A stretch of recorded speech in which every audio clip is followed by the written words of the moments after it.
Hello student, आपका KCL competitive exam में हार्दिक स्वागत है। हम क्लास 12 की फ़िज़िक्स की चर्चा कर रहे थे। उसमें हमने कूलाम का नियम बताया था, उसके महत्व के बारे में बताया था। कूलाम के नियम से जो हमने वैद्युत बल की गणना की थी, वैद्युत बल और गुरुत्वाकर्षण बल के बीच में हमने तुलना किया, कौन ज़्यादा इफ़ेक्टिव होता है, कौन ज़्यादा पावरफुल होता है। तो आज हम कूलाम के नियम का ही एक दूसरा रूप के बारे में चर्चा करेंगे, जो है कूलाम के नियम का क्या सदिश रूप, यानी कि Coulomb's law in vector form या vector form of Coulomb's law. तो हम किसकी चर्चा करेंगे? Vector form of Coulomb's law, यानी कूलाम के नियम का सदिश रूप, यानी कूलाम के नियम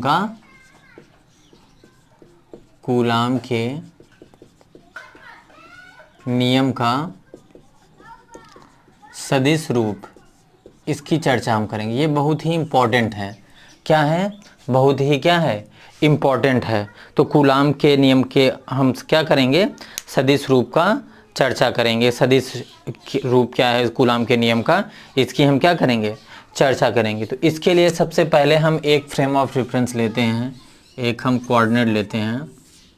ये x है, ये y है और ये z एक्सिस है। ये हमारे पास दो पॉइंट हैं, ये A पॉइंट है, ये B।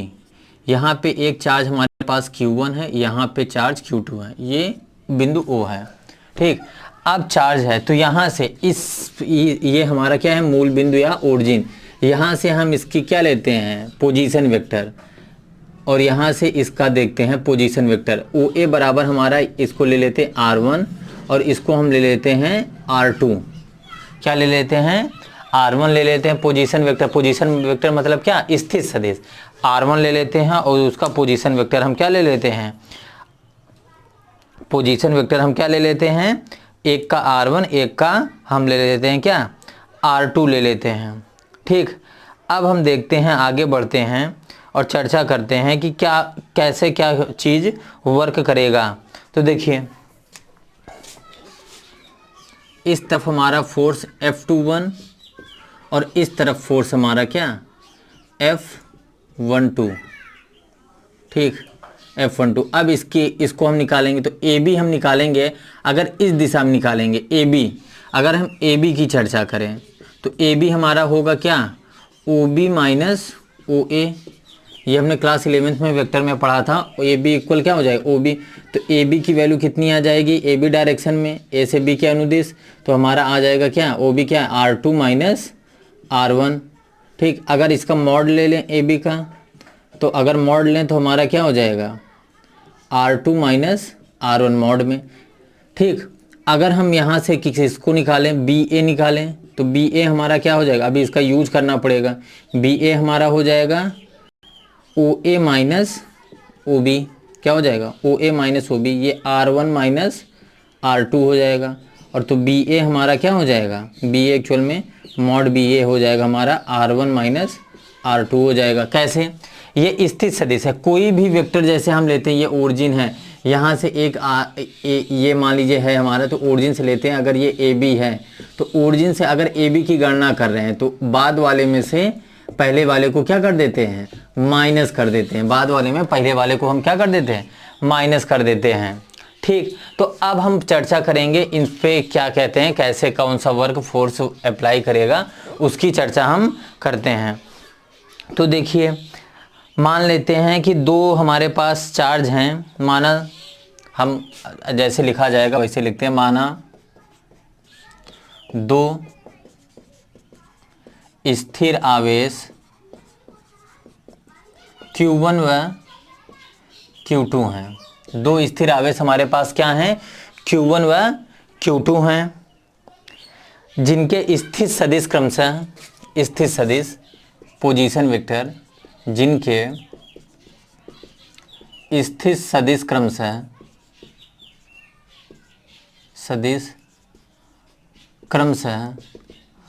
R1 व क्या है? R2 हैं। जिनके स्थित सदिश क्रमशः क्या है? R1 व R2 हैं। ये हमारा देखिए चार्ज Q1 है, ये हमारा, यहाँ पे इस पॉइंट पे, और बी पे क्या है हमारा चार्ज Q2। इसके स्थिर सदिश Q1 का स्थिर सदिश यानी ओरिजिन से यहाँ वो स्थिर सदिश R1 है, इसका स्थिर सदिश क्या है R2 है। Q2 का स्थिर सदिश क्या है तो आवेश Q1 से Q2 की ओर जो हमारा वेक्टर होगा हमने उसको बता ही दिया, यहाँ आपको हमने समझाया है, हमने यहाँ पे आपको अच्छे से समझा दिया है। इधर भी हम इसको बता देते हैं। आवेश Q1 से Q2 की ओर सदिश हमारा जो है आवेश Q1 से Q2 की ओर जो सदिश है, सदिश क्या है हमारा AB बराबर हमारा क्या हो जाएगा OB माइनस OA, जिसको हमने बता रखा है पहले से ही क्या R2 माइनस R1। हमने देखिए वहाँ पास आपको पहले ही समझा रखा है। हमारा क्या हो गया क्या है हमारा AB की ओर R2 माइनस R1 क्या है R2 माइनस R1, चाहे हम AB को लिख दें R12 यानी 1 से 2 की तरफ, Q1 से Q2 की तरफ है तो 1 से 2 की तरफ R12 बराबर R2 माइनस क्या वेक्टर R2 माइनस R1। ये एक हमारा हो गया। अब आवेश हम Q2 से देखें, आवेश Q2 से Q1 की ओर सदिश जो है हमारा की ओर सदिश हमारा क्या है BA है, वो क्या हो जाएगा OA माइनस OB, ये हो जाएगा हमारा R1 माइनस R2। तो ये हमारा R21 बराबर क्या आ जाएगा R1 माइनस R2। R21 बराबर हमारा क्या आ जाएगा R1 माइनस R2 हो जाएगा। ठीक, अब इनके अनुदिश जो हमारे एकांक सदिश होंगे, अगर एकांक सदिश की चर्चा करें उसको भी हम निकाल लेंगे।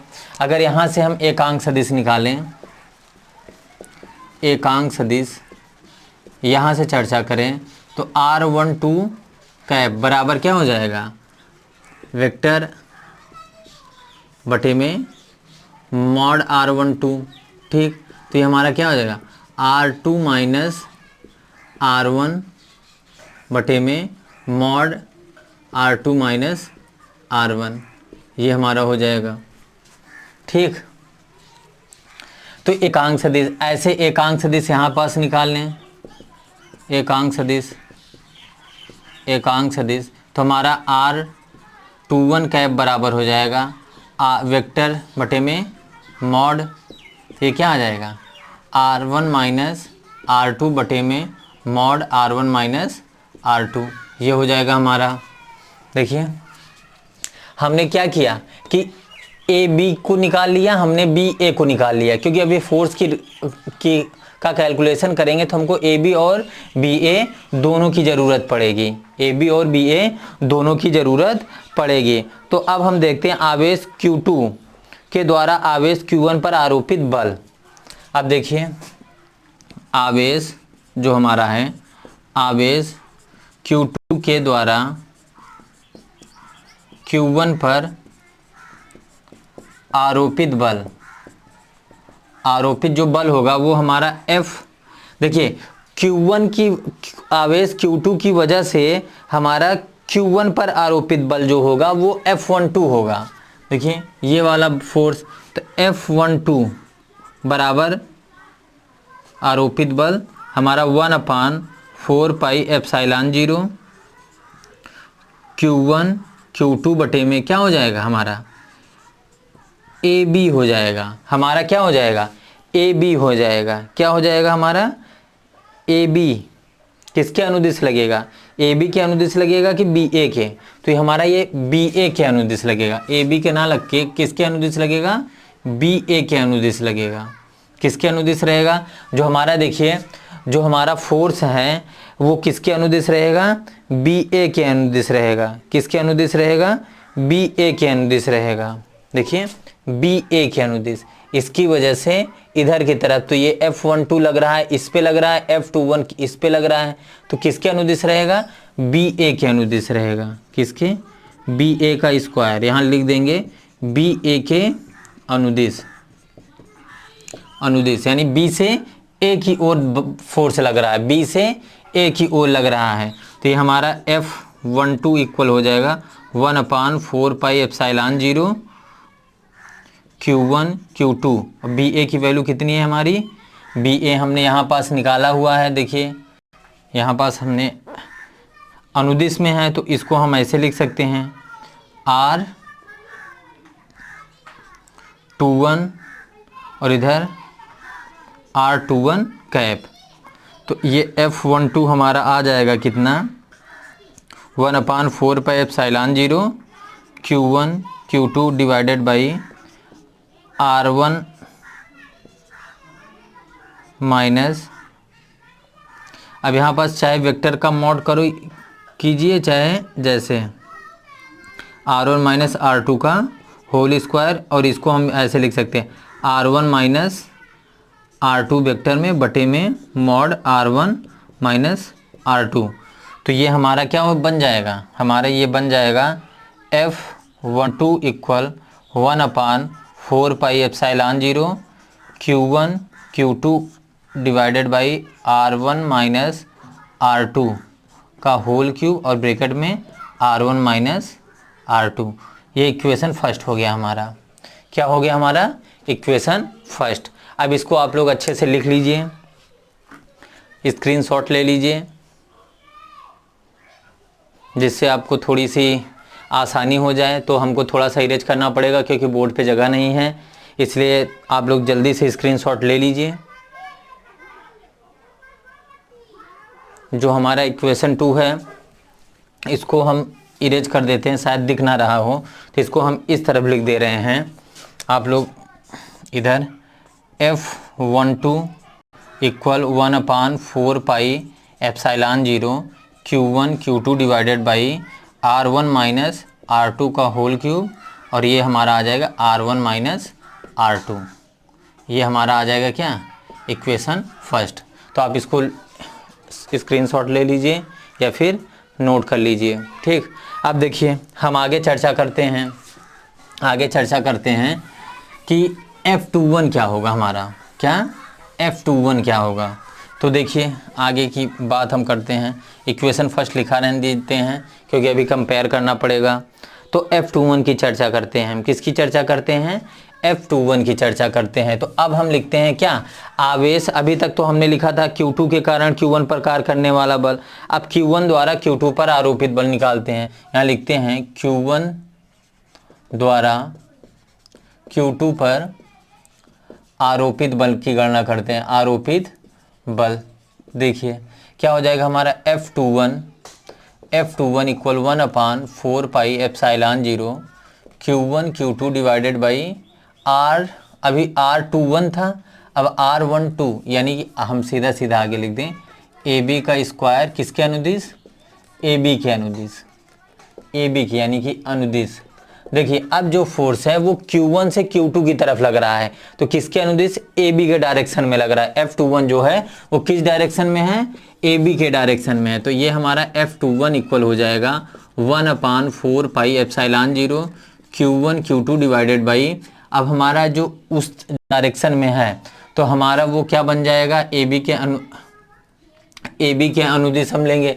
तो AB के अनुदिश अभी हमने लिया था क्या, R21, तो ये हमारा क्या बन जाएगा, R12 बन जाएगा। तो क्या हो जाएगा, वेक्टर R12 का स्क्वायर, और यहाँ पास हमारा आ जाएगा R12 कैप। इसको हम लिख सकते हैं R21 equal 1/4 pi epsilon 0 Q1 Q2 divided by, ये हमारा हो जाएगा R2 माइनस R1 का होल स्क्वायर, और ये हमारा आएगा R2 minus R1 divided by क्या, R2 माइनस R1, ठीक। अब इसको हम लिख सकते हैं ऐसे F21 equal 1/4 pi epsilon 0 Q1 Q2, और ये हो जाएगा R2 माइनस R1 का होल क्यूब, और ये R2 माइनस R1।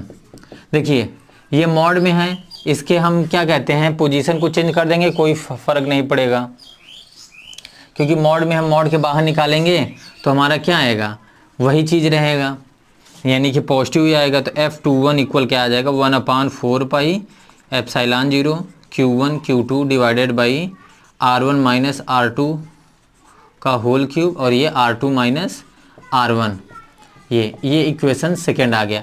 अब देखिए इक्वेशन फर्स्ट और इक्वेशन सेकेंड से क्या कंक्लूजन निकल रहा है कि देखिए यहाँ R2 माइनस R1 है, यहाँ R1 माइनस R2, अगर इसमें से हम माइनस कॉमन ले लें तो ये हमारा क्या बन जाएगा, F12 बन जाएगा, यानी F21 F12 बन जाएगा। तो इसको भी नोट कर लीजिए, तब आगे हम चर्चा करते हैं। नोट कर लीजिए। देखिए हम यहाँ से लिखते हैं ऐसे, समीकरण 1 व 2 से, समीकरण 1 व 2 से F12 बराबर हमारा हो जाएगा माइनस F21 हो जाएगा। यही हमारा कूलॉम्स लॉ का क्या है, वेक्टर फॉर्म। F12 बराबर हमारा क्या हो जाएगा, माइनस F21 हो जाएगा। ठीक, यही हमारा क्या है, कूलॉम्स लॉ है। एक बार फिर हम चर्चा कर लेते, देखिए आपको समझा देते हैं। हमारे पास दो चार्ज थे Q1 Q2 जो कि A और B पोजीशन पे रखे थे, जिनके मूल बिंदु O से स्थित सदिश क्रमशः R1 और R2 थे। अब हम सबसे पहले बात करते हैं हमारा क्या, Q2 के कारण Q1 पे लगने वाले बल की चर्चा किए, तो वो हमने इतना फाइंड आउट किया। फिर हमने क्या किया कि Q1 के कारण Q2 पे बल जो लगा उसकी हमने चर्चा की, वो इतना आया। और ये सारी चीज़ें आपको हमने समझाया कि AB के अनुदिश, जैसे Q1 से Q2 पे फोर्स लग रहा है तो वो AB के डायरेक्शन में लगेगा, Q2 से Q1 पे लग रहा है तो वो BA के डायरेक्शन में लगेगा। दोनों से हमने वेक्टर को फाइंड आउट कर लिया। अब यहाँ पास हम वेक्टर फॉर्म पढ़ रहे हैं तो यहाँ पे हमको डायरेक्शन बताना जरूरी है कि कौन सा फोर्स किस डायरेक्शन पे लग रहा है। और यहाँ पास देखिए, अगर इसके से इस तरफ लग रहा है तो फोर्स इधर की तरफ इस डायरेक्शन में जा रहा है, अगर इस तरफ लग रहा है तो इस डायरेक्शन में आ रहा है।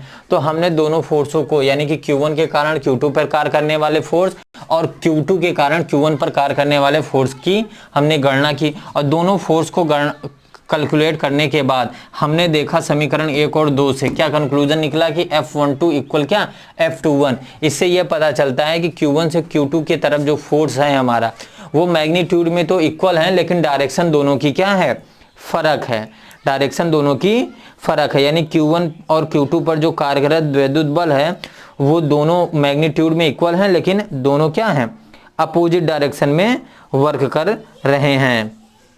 ठीक, और ये जो हमारा कूलाम का नियम है, ये न्यूटन के तृतीय गति विषयक नियम को फॉलो करता है। कूलाम, ये नोट करके लिख लीजिएगा नोट में सब लोग। कूलाम का नियम जो है, कूलाम का नियम न्यूटन के तृतीय गति विषयक नियम को अनुसरण करता है। विषयक न्यूटन के क्या था, कौन सा, तृतीय गति विषयक नियम का पालन करता है। न्यूटन के तृतीय गति विषयक नियम का पालन करता है। न्यूटन के तृतीय गति विषयक नियम का क्या करता है, पालन करता है। ठीक, चलिए जहाँ तक है आप लोगों को ये समझ में आ गया होगा। ठीक, चलिए इसको राइट डाउन कर लीजिए, फिर हम उसके बाद आगे चर्चा करते हैं।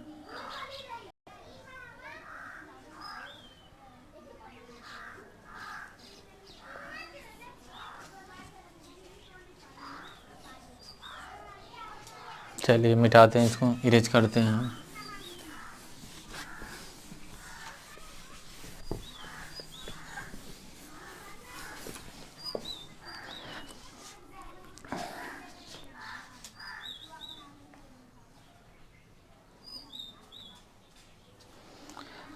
अब देखिए, जो हमने निर्वात की विद्युतशीलता थी उसका विमीय सूत्र की गणना करते हैं। निर्वात की विद्युतशीलता के क्या करते हैं, विमीय सूत्र की गणना करते हैं। विमीय सूत्र के बारे में हमने नहीं पढ़ा था।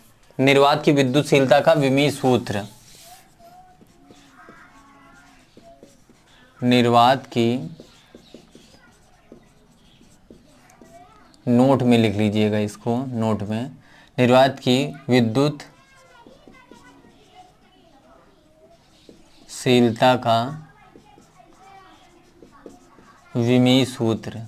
देखिए कैसे कैलकुलेट करते हैं, एफ इक्वल हम जानते हैं 1/4 pi epsilon 0 Q1 Q2 divided by r square. तो एप्सिलॉन 0 इक्वल क्या हो जाएगा 1/4 pi Q1 Q2 divided by r square into f. तो हमारा एप्सिलॉन 0 की बीमा ऐसे लिख देते हैं, एप्सिलॉन 0 की बीमा बराबर क्या हो जाएगा Q1 की बीमा ऐसे लिख देते हैं, Q1 की बीमा इंटू Q2 की बीमा डिवाइडेड बाई आर स्क्वायर की बीमा इंटू एफ की बीमा। अब सबके लिख देते हैं। Q1 की बीमा AT, ये भी हमारा क्या हो जाएगा AT divided by are L2 हो जाएगा आर स्क्वायर। एफ की बीमा क्या हो जाएगी MLT-2। चलिए अब देखते हैं, अब ये हमारी इतनी बीमा हो गई। अब इन सबको क्या करते हैं हम ऊपर ले जाते हैं, ऊपर ले जाते हैं तो देखते हैं क्या होता है। हम क्या करते हैं इन सब बीमाओं को हम क्या करते हैं ऊपर ले जाते हैं। तो देखिए ये हो जाएगा A2 T2 divided by L2 क्या इसको ML3 T-2। ये जब ऊपर जाएगा तो ये क्या हो जाएगा, ऊपर जब हम ले जाएंगे तो ये हमारा क्या हो जाएगा, ये हो जाएगा हमारा ML-3 T-T, ये 2 ऊपर जाएगा, ऊपर भी 2 है तो T4A2। यही हमारी क्या हो जाएगी एप्सिलॉन 0 की बीमा। तो एप्सिलॉन 0 की बीमा क्या हो जाएगी ML-3 T4A2, ML-3 T4A2 हो जाएगी। ठीक, चलिए अब हम चर्चा करते हैं।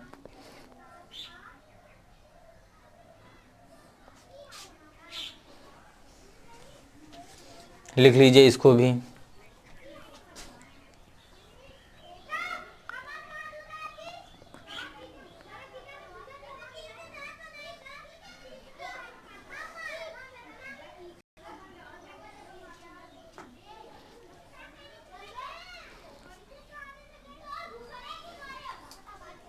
चलिए अब हम चर्चा करते हैं परावैद्युतांक और आपेक्षिक वैद्युतशीलता की। किसकी चर्चा करते हैं परावैद्युतांक और आपेक्षित वैद्युतशीलता की, यानी डाई इलेक्ट्रिक कांस्टेंट और रिलेटिव परमिटिविटी की। परावैद्युतांक और परावैद्युतांक एवं आपेक्षिक विद्युतशीलता की। डाई इलेक्ट्रिक कांस्टेंट चिकशीलता एंड रिलेटिव, मार्कर चेंज करते हैं, रिलेटिव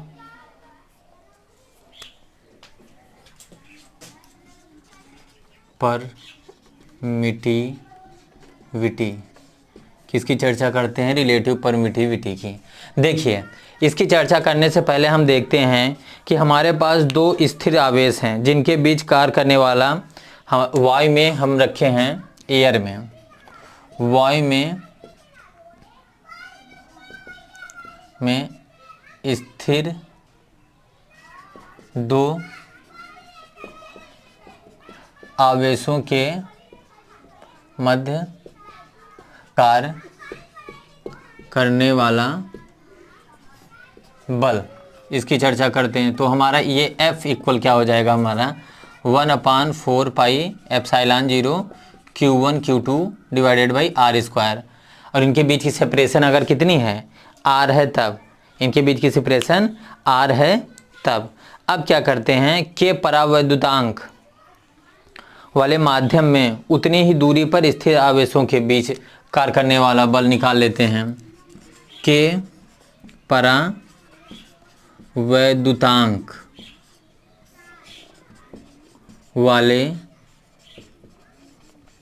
माध्यम में दो उतनी ही दूरी पर रखे स्थिर आवेशों के मध्य कार्यरत बल निकाल लेते हैं, कार्यरत बल की गणना करते हैं। क्या आ जाएगा, Fm इक्वल 1/4πε0 इंटू के Q1 Q2 divided by r square. ये इक्वेशन 2, ये इक्वेशन फर्स्ट। हमारा Fm इक्वल क्या आ गया, इक्वेशन फर्स्ट और इक्वेशन 2। ठीक, अब हम देखते हैं समीकरण 1 में समीकरण 2 से भाग देने पर। समीकरण 1 में समीकरण क्या, समीकरण 1 में समीकरण 2 से भाग देने पर, समीकरण 1 में समीकरण 2 से क्या करने पर, भाग देने पर। देखिए समीकरण 1 में समीकरण 2 से भाग देने पर क्या आ जाएगा हमारा, F डिवाइडेड बाई Fm बराबर हमारा क्या आ जाएगा, K या एप्स अपान एप्सिलॉन 0। यही हमारा इक्वेशन बन जाएगा। क्या बन जाएगा हमारा, F अपान Fm इक्वल K या इक्वल एप्सिलॉन अपान में एप्सिलॉन 0। और यही जो हमारा एप्सिलॉन अपान एप्सिलॉन 0 है, यही हमारा क्या होता है, रिलेटिव परमिटिविटी होती है। क्या होती है हमारी, रिलेटिव परमिटिविटी होती है। चूंकि हम जानते हैं क्या, चूंकि एप्सिलॉन इक्वल होता है के एप्सिलॉन 0। एप्सिलॉन इक्वल क्या होता है, के एप्सिलॉन 0, और एप्सिलॉन अपॉन एप्सिलॉन 0 ही हमारी क्या हो गई, रिलेटिव परमिटिविटी हो गई। क्या हो गई, रिलेटिव परमिटिविटी हो गई। इसे ही हम क्या, ER से प्रदर्शित करते हैं। कभी कभी क्वेश्चन में पूछ लेता है कि दो क्या कहते हैं, हमारे पास चार्ज हैं, उनको निर्वात और वायु में रखा गया है और फिर उसके बाद उन्हीं आवेशों को किसी माध्यम में रखा जाता है, तो उन माध्यम के बीच में का जो परावैद्युतांक है वो 4 है। तो ये बताइए कि जो फोर्स है वो कितने गुना बढ़ जाएगा, कितने गुना कम हो जाएगा। इस तरीके के क्वेश्चन इस पे पूछ लिए जाते हैं। तो यहाँ पास हम 4 रख देंगे और देखेंगे कि जो फोर्स है वो हमारा क्या होगा, जैसे माध्यम मीडियम का फोर्स क्या हो जाएगा, 4 टाइम्स कम हो जाएगा एक्चुअल फोर्स से। तो यानी जिस हिसाब से जितना भी कुछ भी रहेगा, जैसे परावैद्युतांक के की वैल्यू 4 है, तो अगर यहाँ 4 रख दिए तो F इक्वल क्या आ जाएगा हमारा, Fm इक्वल यानी मीडियम का जो फोर्स है, मीडियम में जो फोर्स रहेगा F/4 हो जाएगा। तो ये जो निर्वात और वायु में फोर्स है उसका ये क्या हो जाएगा, 4 गुना कम हो जाएगा। तो इसके बारे में हम देखेंगे, यानी इस तरीके के कुछ न्यूमेरिकल पूछ लिए जाते हैं। तो ये हमारी क्लास थी, यानी ये बहुत इंपॉर्टेंट क्लास थी, क्योंकि क्या कहते हैं इसमें हमने किसकी स्टडी की, कूलॉम्स लॉ के वेक्टर फॉर्म की हमने स्टडी की। अभी जो भी न्यूमेरिकल रहेंगे हम क्लास के लास्ट में उसका डिस्कस करेंगे। अब हम अगले क्लास से चर्चा करेंगे किसके बारे में, इलेक्ट्रिक फील्ड के बारे में। ये कूलॉम्स लॉ यहाँ से एंड होता है। अब नेक्स्ट क्लास में हम इलेक्ट्रिक फील्ड के बारे में चर्चा करेंगे, इलेक्ट्रिक फील्ड लाइंस के बारे में चर्चा करेंगे, पॉइंट चार्ज की वजह से हम इलेक्ट्रिक फील्ड कितना होता है, फिर इलेक्ट्रिक डाइपोल के बारे में चर्चा करेंगे। सारा कुछ अब हम अपने नेक्स्ट क्लासों में आगे करते जाएंगे। तो आप लोग सभी से क्या कहते हैं, हम्बल रिक्वेस्ट है कि आप नोट्स बनाते चलिए। इस समय लॉकडाउन का पीरियड है, तो आप लोग घर पे खाली भी होंगे और नोट्स को अच्छी तरीके से प्रिपेयर करते चलिए। आपके फ्यूचर में ये बहुत ही काम देगा। ओके, अगर आपको क्लास पसंद आई हो तो लाइक कीजिए, सब्सक्राइब कीजिए और ज़्यादा से ज़्यादा क्या करिए, शेयर कीजिए, जैसे आपके दोस्तों तक भी ये पहुंच सके। Thank you.